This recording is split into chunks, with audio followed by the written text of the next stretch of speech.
Hi everybody, Dan Illman, Matt Bernie are kicking off the 50-cent late pick 5 at Laurel on Saturday with stakes action. Race number 7 is the $100,000 Beyond the Wire Stakes. We're going a one-turn mile and you can bet the race with a DRF Bets account. Sign up at bets.drf.com, double your action, bet 100, get 100 with your sign-up bonus. Let's meet the 3-year-old fillies getting set to go that one-turn mile in race number 7 at Laurel on Saturday.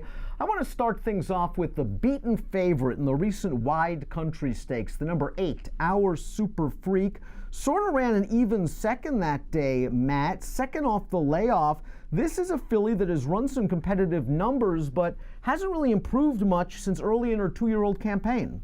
That's kind of my big knock or concern anyway with this filly. Like you say, she's done some good things throughout her career, but you look at it and you say her second lifetime start back in September of last year, she earned a 63.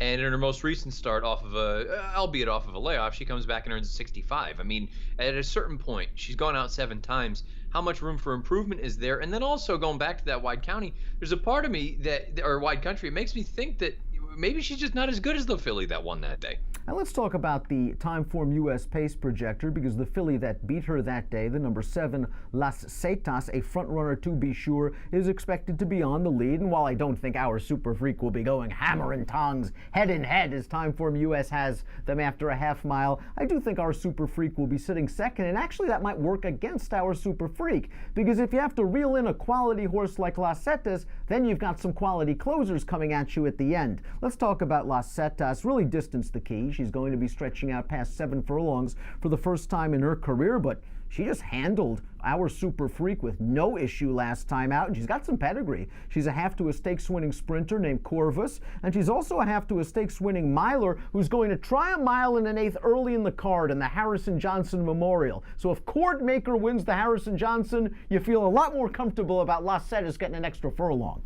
And I guess for me, that's kind of what it boils down to. It's an extra furlong. It's not as though we're talking about a quarter mile or 3/8 of a mile or even a half mile. It just, you got to go a little bit farther. And I think the way that she's run in each of her past 2, I think there's reasons to think that this might be a nice filly here. Not just the fact that she won in impressive fashion most recently, and the figure did jump up tremendously, but the way that she won 2 starts back, there were fast fractions throughout according to Timeform, and that came over a track that might have favored horses coming from off the pace that day. So I think she overcame a couple things in that spot. To me, the upside is with a filly like this as opposed to some of the other horses. And it's not like she's by some quarter horse stallion. She's a granddaughter of Galileo, so I would think that maybe a mile is within her reach. The 2 it just hit the wire, according to the pace projector, is going to be sitting a lovely trip, tracking the 7 and the 8, and this filly just broke her maiden last time out. She got some pedigree as well. She's a half to CJ's Awesome, who was a stakes place dirt router. Her dam was grade 2 place, going 2 turns on the dirt, and she's trained by Kieran McLaughlin. We have a positive formulator fact for the Kieran barn.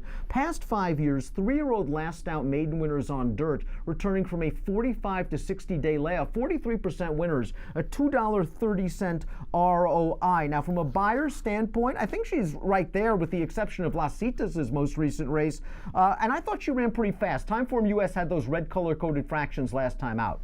I agree with that. It's going to be interesting to see, though. I do wonder, when you go back and see the way that she broke her maiden coming from off the pace, I wonder if that's sort of the running style that they would rather employ as opposed to being up there cutting out fractions. And if that's the case, again, kind of what we talked about with the outside runner, Our Super Freak, kind of in a darned if you do, darned if you don't situation. If you let a horse like Las Cetas just go out there and wing it on the front, probably going to be hard to reel her in. But if you go out there and you keep her honest up front and you put her away, now you got to deal with the horses coming from a little bit off of it. I think they want to be in a position sitting probably just in behind those 2 horses and say, let's just take our chance at that point. You and I both agree with Timeform US. Sit third, let Our Super Freak hopefully take the starch out of Las Cetas and get the jump on the closers turning into the stretch if those 2 are worn down. The number 5, A Fleet Destiny, has some credentials. She has already graded stakes placed, although she was beaten a country mile in the Demoiselle, and then she came back and she ran 3rd in the Busanda, where she finished evenly, no match for the 2 favorites that day. She fits very well, I think, at this class level. She might want a little bit more ground, but A Fleet Destiny earned a 70 buyer 2 back. That's probably good enough to put her right in the hunt. And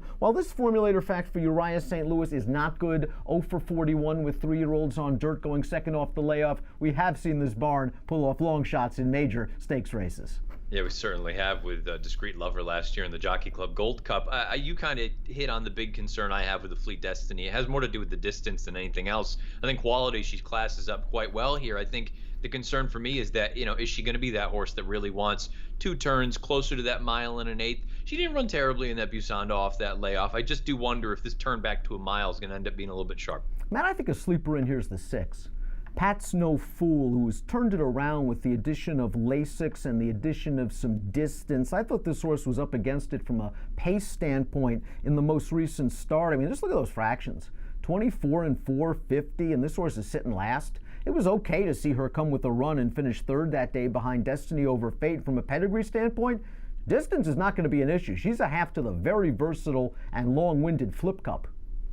And like you say, I mean, this is a situation where that most recent run, she had things go against her. She didn't have the pace that she needed to run at. Now, perhaps that's going to play itself out again here in this situation. I'm going to be very curious to see where she's positioned, because that slight turn back, 16th of a mile doesn't seem like it's that big a deal. But with the configuration, I just wonder, she was on the pace 2 starts back. There were soft fractions that day. I think they're going to be going a little bit quicker. How far back is she going to be? And here's the Pat's No Fool formulator fact for Gary Capuano. Past 2 years, 3-year-olds on dirt, third off the bench, 30% winners, $4 plus return on investment. I think the extra furlong helps Crafty's Dream, the number 1. I'm not sure she's good enough to win this race. She's coming into this race off paired Beyer tops, but you could argue she's relatively exposed already after 13 lifetime starts. But she was rolling at the end of that race against Las Cetas, going 7. I think the extra distance helps, and she's going to need a faster than expected pace.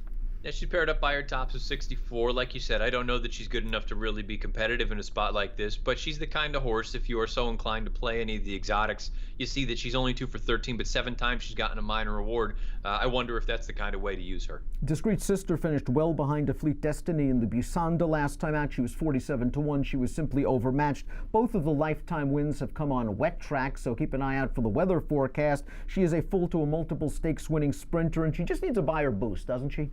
Yeah, she needs a Beyer boost, and I think you hit the nail on the head, too. If you give her a wet track, I think that does move her up. Let's take a look at our top selections for the Beyond the Wire stakes. You're going with the 7 Las Cetas, who might just simply shake clear once again from our Super Freak and take these gate to wire. 3 to 1 on the morning line is more than fair. Yeah, I to be honest with you, I would probably even consider a little bit less, 5 to 2 in that range, simply because I think, again, she has the upside, and she also has what I believe to be a major tactical advantage here. I'm going to take a little shot with the 3 Destiny Over Fate. I'm not sure if this horse is truly stakes quality. I mean, she was walloped behind a Fleet Destiny in the Busanda 2 starts back, but her subsequent effort going a 2-turn mile and a 16th I thought was okay. She was in a bit tight down on the rail going into the first turn. She took some dirt in her face. I liked the way she then went to the outside, turning into the stretch, and she defeated that field. Not a strong field, to be sure, but I liked the way she finished it off. Got those cheek pieces on with blinkers off. She seems to have improved for Lacey Gaudette, and I think she can work out kind of a mid-pack trip along with the 2. It just hit the wire. We're going to find out how good Destiny Over Fate is, but her best figs aren't that far away. No, her best numbers put her there. You brought up the thing that was my biggest concern. The 2 times that she's really been tested against better, she just hasn't passed the test. I can understand giving her another opportunity, especially at the price that she's likely to be. And like you say, she has those 2 races, the one most recently and 4 starts back. Either of those put her right there. Those 2 in between, though, they just scare me a little bit. I'm going 3, 7, 5, 8. Give me numbers again. 7, 2, 5, 4. Good race. The $100,000 Beyond the Wire. Nice way to kick off the 50-cent pick 5. Nice way to play it. DRF Bets. Sign up, double your action. Bets.drf.com. Approximate post time for race number 7. The $100,000 Beyond the Wire stakes, 4:12 Eastern. Best of luck.